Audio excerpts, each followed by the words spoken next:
So Denzel Ward, who we saw earlier, said he'd rethink his future with the Browns if Myles did in fact get traded.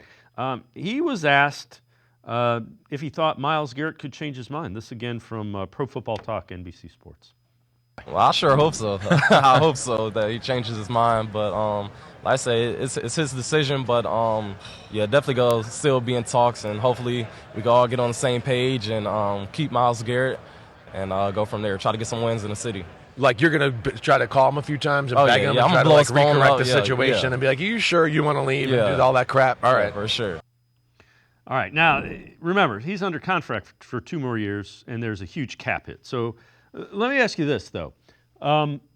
Does Myles Garrett trade request change what your thinking is at number 2 overall if you're Andrew Berry? No, because I think you have to get the quarterback. And again, I don't know if the quarterback is there, but you can't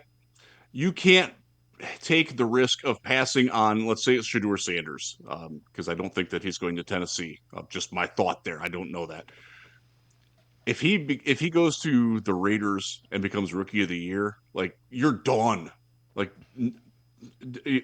you're walking out the door in mid-December at that point.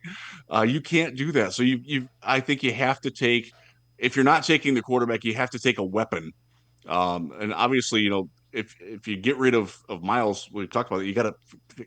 Travis Hunter would be the only player that I would consider then, because of his ability to make plays on both defense and offense, and maybe you could run him as your kick returner too. Not that that's a big need, but yeah, yeah, that's a tough. That's a good question.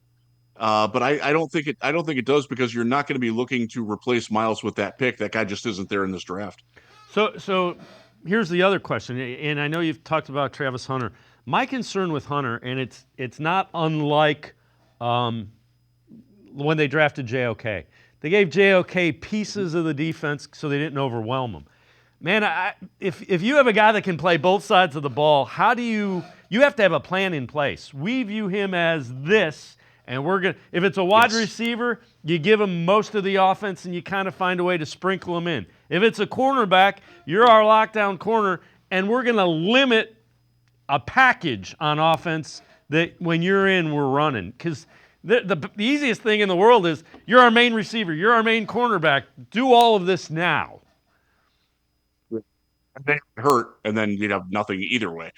You don't want to do that. I love the idea of making him your full-time, put him in the slot. I think he's comfortable playing in there.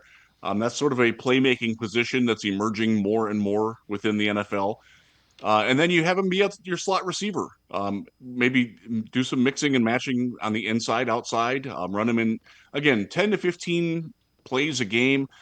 You don't leave him. You don't want him out there blocking. You don't want him to be, that guy. You'd probably take him out in the red zone.